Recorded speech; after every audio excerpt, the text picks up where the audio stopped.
Assalamualaikum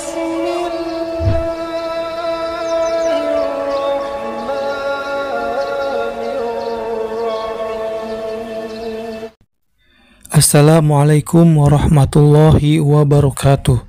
Bismillahirrahmanirrahim. Alhamdulillahirabbil alamin. Allahumma sholli ala sayyidina Muhammadin wa ala alihi wa sahbihi ajmain.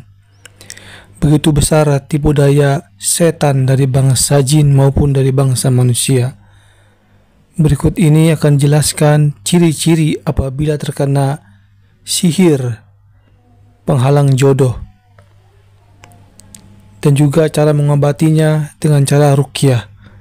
Untuk lebih jelasnya, mari kita dengarkan penjelasan dari guru kita, Syekh Ahmad Al-Misri. Kemudian ada sihir penghalang jodoh. Sihir itu penghalang jodoh. Sihir seperti ini sering dilakukan oleh orang yang sakit hati karena cintanya ditolak. Cinta ditolak, dukun. Astagfirullah, hafal kalian semua. Tapi giliran baca ayat Quran gak ada yang terusin. Tapi giliran cinta ditolak, dukun bertindak. Itulah penghalang jodoh. Artinya apa? Kamu nikah sama saya, kalau gak sama saya, lu gak bakalan nikah seumur hidup. Itu kadang-kadang begitu laki. Maka katanya sakit hati, cintanya ditolak, kemudian mendatangi dukun untuk menghalangi jodoh orang yang menyakitinya itu. Bisa juga dilakukan oleh seorang suami yang menceraikan istrinya dengan penuh kebencian, kemudian meminta bantuan dukun untuk menghalangi jodoh mantan istrinya itu, atau sebaliknya. Nih, dia menceraikan istrinya karena beban masalah besar dan dia kesal sama istri, dia datang ke dukun biar dia kerjain gak nikah seumur hidup.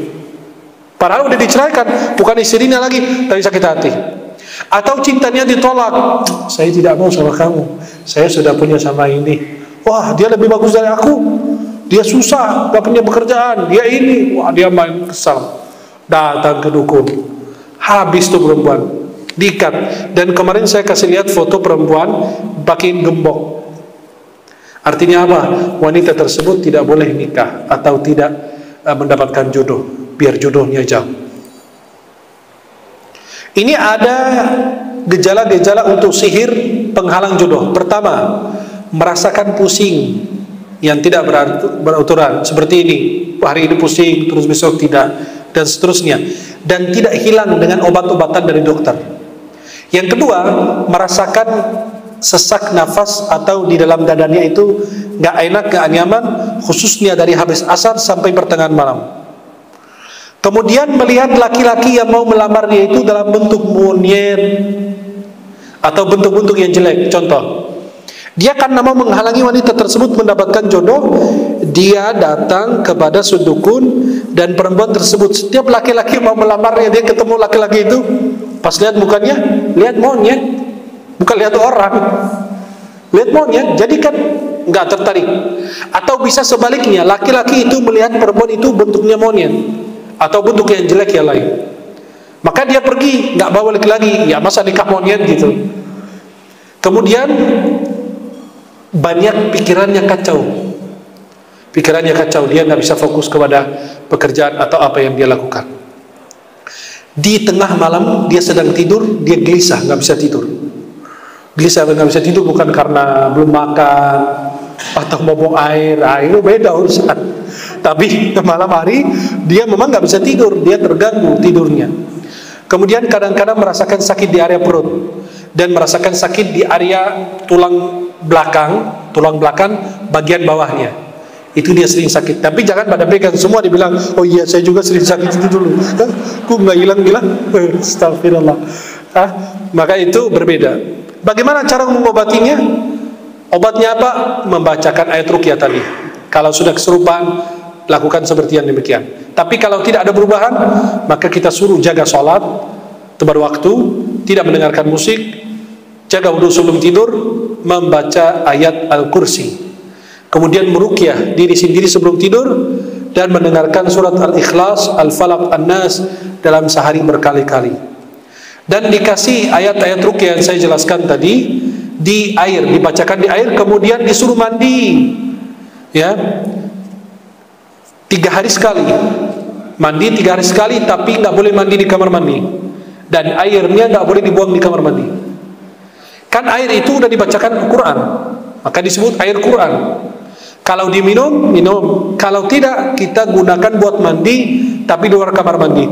Bagaimana? Masa di depan, di jalanan gitu saya mandi telanjang? Bukan. Mandi itu nggak harus mandi beneran. Mandi itu artinya mandi guyuran. Selesai mandi pakai sabun segala macam, bisa di depan, di dapur, apa di mana antum ada tempat, atau di belakang rumah, atau di mana ada tempat kosong, bisa guyuran aja pakai sarung atau pakai apa. Kalau perempuan bisa pakai baju dasar, guyuran aja. Yang penting apa? Dari ujung rambut sampai ujung kaki terkena air ruqyah. Boleh kita pakai air langsung yang sudah bacakan ruqyah, atau boleh ambil 7 daun bidara ditumbuk, kemudian masukkan di dalam air, kemudian air itu dibacakan ruqyah. Airnya diminum, disaring dulu dari daun tersebut, diminum setiap hari, dan digunakan buat mandi di luar kamar mandi. Air yang digunakan buat mandi itu buang di kamar mandi nggak boleh. Buang di ada tanaman atau ada di sebelah samping rumah gitu. Artinya tidak diinjak, karena itu air ada Qur'annya.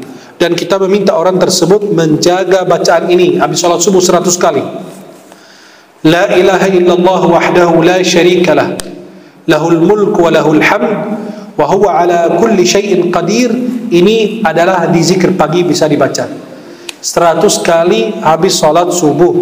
Antum bisa baca zikir tersebut. Cara melindungi daripada sihir itu ada banyak macam-macam sihir. Ini hanya sebagiannya saja. Cara melindungi diri dari sihir, pertama, menjaga sholat subuh. Barang siapa, dalam hadis Rasulullah, yang mendirikan sholat subuh, maka dia berada dalam jaminan perlindungan Allah Subhanahu Wa Taala. Yang kedua, membaca surah Al-Baqarah di dalam rumah. Karena rumah yang dibaca di dalamnya surat Al-Baqarah itu, syaitan itu akan lari, tidak akan menetap. Kata Nabi, bacalah surah Al-Baqarah, karena sesungguhnya mengambil, membacanya adalah keberkah, dan meninggalkannya adalah penyesalan, kerugian. Dan sihir tidak akan mampu menghadapinya. Berikutnya, menjaga bacaan Muawwidzatain, surat Al-Falaq dan surat An-Nas pada waktu pagi dan waktu petang. Di pagi hari dan petang itu zikir pagi dan petang kita baca, khususnya surat Qul a'udzu birabbil falaq dan Qul a'udzu birabbin nas. Berikutnya membaca ayat kursi di pagi hari dan di sore hari atau sebelum tidur. Ayat kursi ini membawa keberkahan besar, karena termasuk ayat yang paling agung di dalam Al-Quran. Berikutnya membaca 2 ayat terakhir surat Al-Baqarah. Insya Allah akan mencukupi kita daripada segala gangguan dan kejahatan. Berikutnya ajwah al-Madinah, kurma ajwah.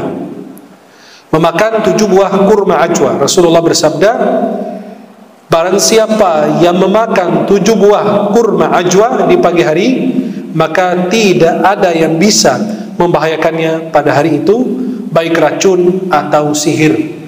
Khususnya mereka yang bekerja di perkantoran dan banyak saingan, jaga wudu, jaga surat ayat kursi, jaga Qul a'udzu birabbin nas, dan makan 7 buah kurma ajwa. Kurma ajwa itu hitam kayak gini, macam ini kurma ajwa, ya, hitam bulat. Kurma ajwa itu makan 7 setiap pagi sebelum makan minum. Kalau Anda ini orang perkantoran dan banyak permusuhan di situ. Kenapa? Karena orang bisa membuatkan sihir dalam minuman atau makanan, Anda tidak sadar. Ya, membuat Anda benci kepada orang atau membuat Anda lebih melalaikan tugas dan seterusnya. Maka itu insya Allah kita bisa terjaga daripada sihir dan gangguan syaitan. Semoga Allah Subhanahu wa taala senantiasa menjaga kita dari segala kejahatan dan keburukan. Wallahu taala a'la wa a'lam bis-shawab. Demikian penjelasan dari guru kita Syekh Ahmad Al-Misri. Semoga bermanfaat dan menjadi bahan pembelajaran untuk kita semua. Wassalamualaikum warahmatullahi wabarakatuh.